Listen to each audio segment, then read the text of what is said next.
Good morning to you from Pineapple Street in Brooklyn Heights, New York City. I am here in my car on a Tuesday, as usual. It's 7:30 in the morning. If you can't tell by the flying stuff out the window, let's see if I can give you an idea of what it's like out there today. Whoops. Whoa. Ah. Oh, the thing. There we go. Not great out there today. It's kind of crummy, in fact. But such is alternate side parking. It's one of those days. New York City when it's kind of gross. Although I'm sure some people think it's all the time. They are wrong. But it's one of those days. I woke up this morning 45 minutes before I had to. Tried to sleep and kept having like collapse, wake up, 10 seconds later, collapse, wake up, 10 seconds later. So eventually I just started being up. Then I rode my scooter in a storm to get the car because it was not parked close. Then it turned out I had a Wednesday spot. I could have just left it there, but I didn't know. So I was already all the way to the car. So I got in the car and just drove it over here and decided to sit it out. So now I'm here in the car. It's 7:33 now, and it is a misery. It's gone by somewhat quickly. I did a test with this Twitch broadcasting app that I have, twitch.tv, if you don't know what I'm talking about. It's kind of nifty, but I only used it once before to try to do this record the show. And there's a feature on it where you have to mute. You can mute the audio or unmute it, and it's not super clear. And so for the first few minutes of my recording on Twitch, it was muted. Last time I did it, it was muted for the whole show, and I was super embarrassed because this guy came all the way to sit in the car with me, and it was muted. So thumbs down on that one. But from there, I've always stayed on the Facebook. Now, apparently, oh my God, it's sick of sitting in this car, tight.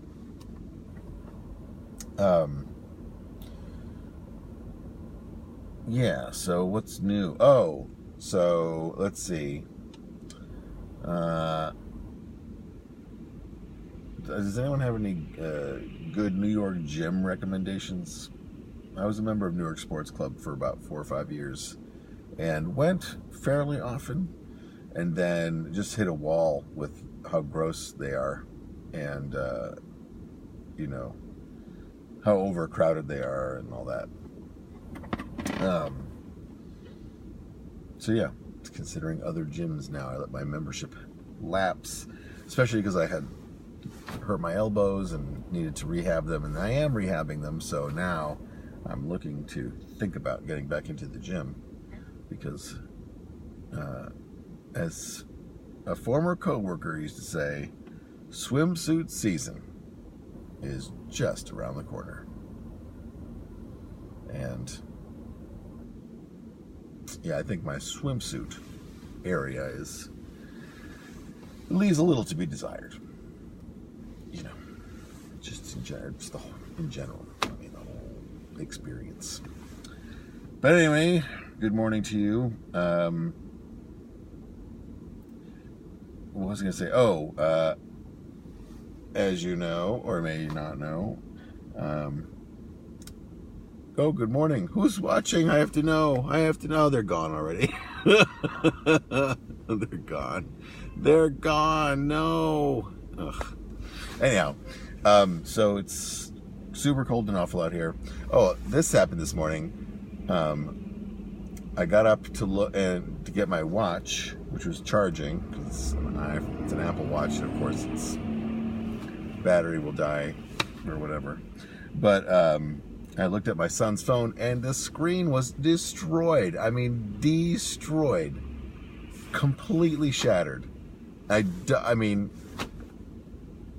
so frustrating.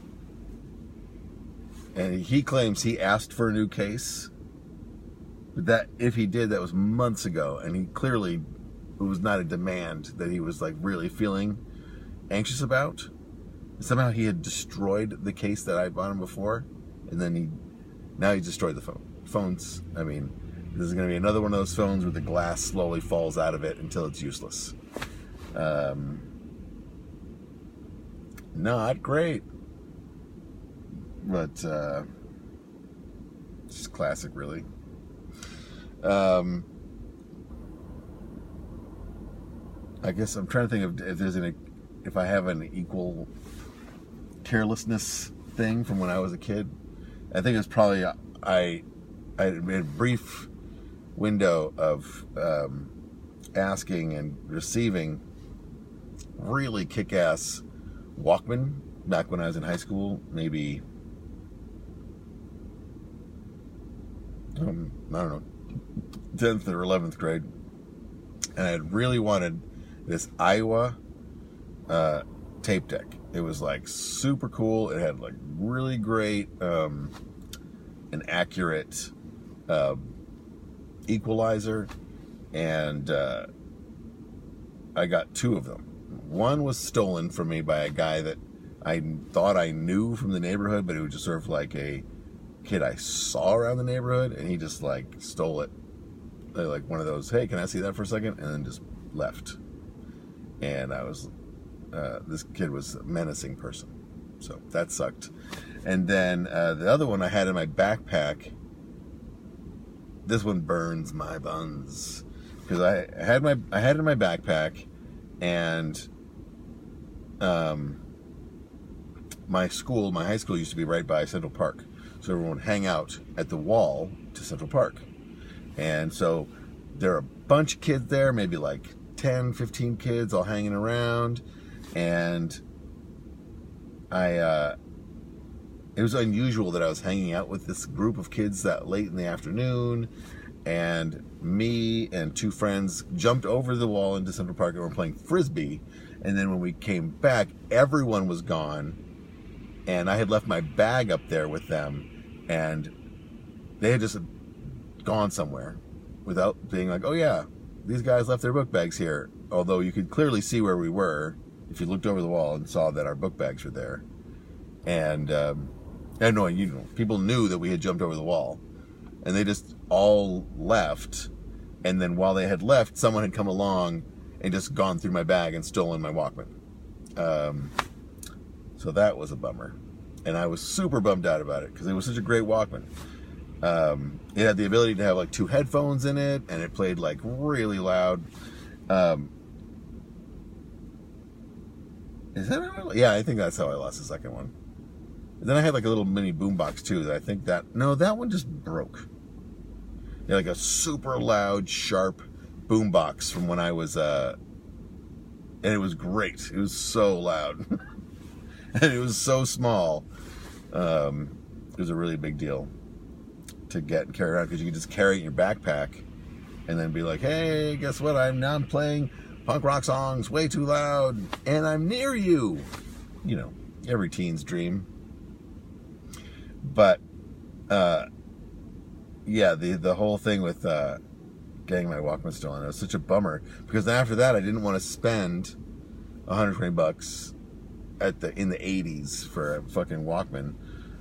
So I had a series of like super shit JVC Walkmans that were like, and I know Sony Walkman is the thing, but you know, like Kleenex, that's what we will call them. Yeah, so I had some JVC cassette players that just sucked. Just the audio sucked. They had equalizers on them that also were like super shit. And I'd have to buy them at the Wiz, and then the people at the Wiz would be kind of dicks when I'd be like, this sucks, and the fucking equalizer's shit. So unsatisfactory. My life has never been the same. Hello, Greg Childers. Nice to have you visiting me in my car as I sit here in this amazing nor'easter that we're having. It's great. Now, Greg Childers is someone that I believe is I know from the Memphis Improv Festival, if that is correct. It was a long time ago when my sketch group at the time, your mom, went to the Memphis Improv Festival at the Tunica, Mississippi casinos, although I don't remember which casino it was, but it was home of like a Joker's Comedy Club, which was in a weird grain silo. I was just telling the story to someone else. So it was very exciting times and a very fun memory. It was a really funny trip in many ways. But, and now we remain Facebook friends. And, you know, that's all that matters.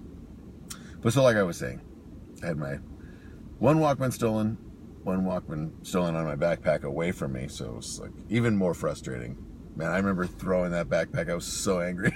I was so angry. And I was so angry at everybody else for just bailing on our bags. Very teen. Yeah, I wonder if Kostas remembers that story, because I think I was with him. And I remember Kostas, my friend, a Greek gentleman,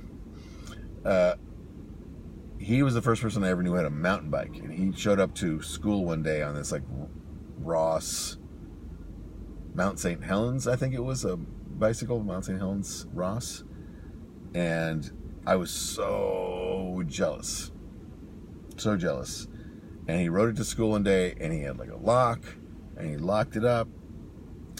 He locked it up by the front wheel.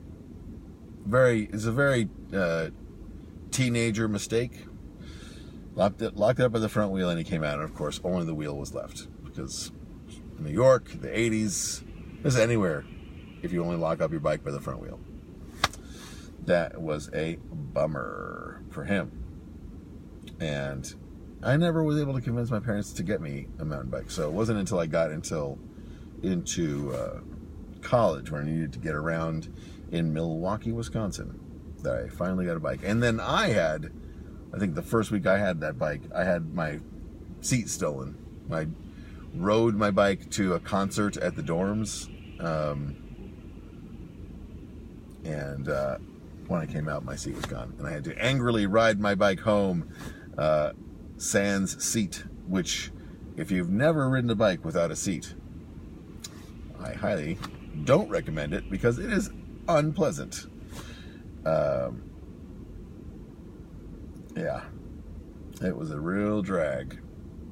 And that's when I began, like, my mission to find, like, the perfect seat leash to stop people from stealing my seat. And besides, you can make a seat leash out of, like, a bike chain, but that's unsightly. That was popular here in the city, and you would, like, wrap it in rubber or wrap it in, tape to make it even harder to cut through. Or you'd need a chain tool to do it, and you have to, like, cut through all the tape to get to it. But I never had that happen again, I don't think. But I know plenty of people that it happened to. And I remember when my brother went to college, his first, like, night at the dorms in Madison, Wisconsin, he had this, like, at the time, super cool Gary Fisher mountain bike that had this curved seat tube to bring the rear wheel, like, directly underneath you so you could climb really well. It was supposed to be this, like, really great innovation. And I think he came out and someone had just clipped all the brake cables and just stole his whole stem. So I remember that was a drag for him. And I guess a common thing, like all these people know to go to campus when people are moving in. All the freshmen are still real stupid and naive and go in and just steal a bunch of shit from the students. I remember at Columbia, when I worked at Columbia University, like the beginning of every semester, there's just these dudes who know to come in, and there's a lot of chaos and students moving in and students moving out, and you're supposed to have an ID and show an ID to get in, but people let people in all the time. Just like people come in behind another person and no one's ever like, halt, I'm a student, don't come behind me, I'm enforcing the rules. So, and especially because there's a lot of foreign students at Columbia, so a lot of them would just be like, I don't want to get in an argument with this dude. And I forget who it was, somebody caught a dude, and he had ripped a bunch of computers out of one lab and put them in a garbage can, and then just wheeled them. And he got busted, I think, with like 3 or 4 computers in a garbage can. And when he was trying to go down the stairs to the street with the garbage can, he got busted and he just ditched. But I remember there was another classroom. They had been building a lab for this real estate division of the architecture school that was starting, or maybe it was urban planning. It was before they redid that room. Neither here nor there. But they, the class, remember that was a class, and the teachers were like, when are you guys gonna return those computers you took? And people were like, what are you talking about? And some guys had just come in there and been like, we need to take these computers, and took them. And people just assumed, oh look, there's bye guys. Hi Daddy, I'll be right back. Okay. What a life. Anyway, so yeah, it's like those guys just walked off with like, $3,000 worth of computers, and no one was ever the wiser. Now, I guess that's just a common problem. There's like a whole racket around the first couple weeks of school. And I'm sure there's a racket that continues to sniff around the school and steal things from students, but those are the highlights of that sort of activity for me. Although, yeah, I don't remember that happening at UWM for like in the film department.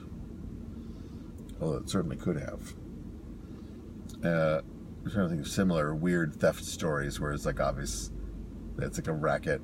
Oh, when Jody was working at Exit Art, they had moved to a new building and there was construction going on. They moved into this like temporary space. And it was like the very first weekend they had moved to this temporary space. Someone came in and stole all their video equipment. And whoever it was had taken the VHS tape out of like the building's recording decks for the elevators. So it was clearly an inside job, but they just didn't know. They were just like, what are you going to do? There's no tape. So that kind of thing is, it burns my beans. Get away with that kind of thing. I couldn't do it. I'd be like guilty feeling forever. And just not guilty, but like also like, I'm gonna get caught. Yeah, it's just like, dumb. But that's why you don't steal, folks. You gotta stay pure in here. Because once you taint yourself with the sin, let's talk about some religion. Not really. It's getting close. I only have 5 more minutes here in the car. I cannot tell you how excited I am to get out of the car and walk straight to that door, because this is why I park by this bush every week, is because it's right next to the door to my apartment. And why I get so angry when I can't do that again, or when this area of the street is parked in so early. But luckily I was one of the first people here because, of course, as I mentioned earlier, I woke up way too early. Is it daylight savings time? I don't think so. That's not throwing me off. But what are you going to do about that kind of thing? It was, literally one of those misery mornings where you wake up and you're like, can't sleep. Oh, see that oil tanker that was swim by? Bringing desperately needed fuel oil to all the apartment buildings. use oil. During the winter, many buildings use oil still, and then switch to gas because it's cheaper. But you still need the oil in the winter. Why? I don't know. That's just how it goes. Just the thing you learn when you're on the board of a co-op. Or, I guess if you own your own home and you have your own boiler or furnace. Anyhow, what was I going to say? If you're not aware, I had an unfortunate incident where I sent an email to my future Little League team that I'm an assistant coach for, and someone took offense to the link of my podcast in my signature and suggested that I shouldn't be allowed to be around children or work with children because of my proclivities.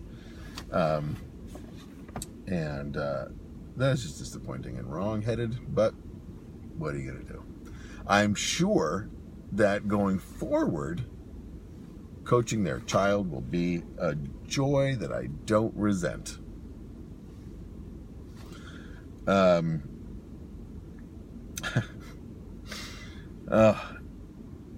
It's really coming down now, but it's not sticking because it's going to be 43 degrees.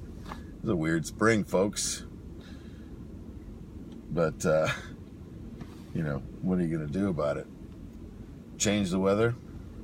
I'm not in charge of those machines. Oh, what was that movie that just came out that with Gerard Butler? Weather Event? No, it wasn't called Weather Event, was it? No, it was called something like Global Storm. Geostorm, that's what it was. Right, that's what when I think of a geostorm, I just think about when I remember going to Puerto Rico, it's a long time ago now, and seeing when the Geo Metro was a car, a ton of, in Puerto Rico, there's a weird car culture. And so I just remember seeing what I would call a storm of Geo Metros just riding by, and they all had the neon undercarriages and then crazy paint jobs, and I was like, that is nuts. Why would you fetishize this super shit car that sounds like when you close the door, it sounds like closing the lid on a washing machine. It was such a piece of shit car. But if you love your Geo Metro, I get it. People make attachments to their possessions. But it was a piece of shit car, and you know it. But I think my coworker at the bike store, Timothy Theobald, had a Geo Metro, and we went to a bike convention in Roseville, Illinois. And he drove us down, and when it's terrifying to think about it, he drafted semi trucks the whole way there. And I remember being at the time being impressed that we were oh, this is very efficient. There's no drag. It's real quiet. We're right behind this 18-wheeler. Not even considering that if that 18-wheeler had hit the brakes, it would have been instant decapitation. Oh, boy. But luckily, that did not happen. Anyway, it's legally the time I can get out of my car, so I'm gonna. I hope you had a wonderful day. I gotta eat some breakfast. Try not to fall asleep when I get back upstairs when it's warm. Try not to throw up because I'm hungry. All the good things in life. The reward. Oh boy. Yipes. That is my new reaction to being, when I get really hungry, I sneeze instead of vomiting. But first I feel like I'm going to vomit, but then I don't. I sneeze instead, and now I feel great. Hooray for me. All right, everybody. All one of you. Thanks for watching. We'll see you later. I'll be back in the car at 5. Or 5. All 5 fingers visible. We'll see you later. Boo!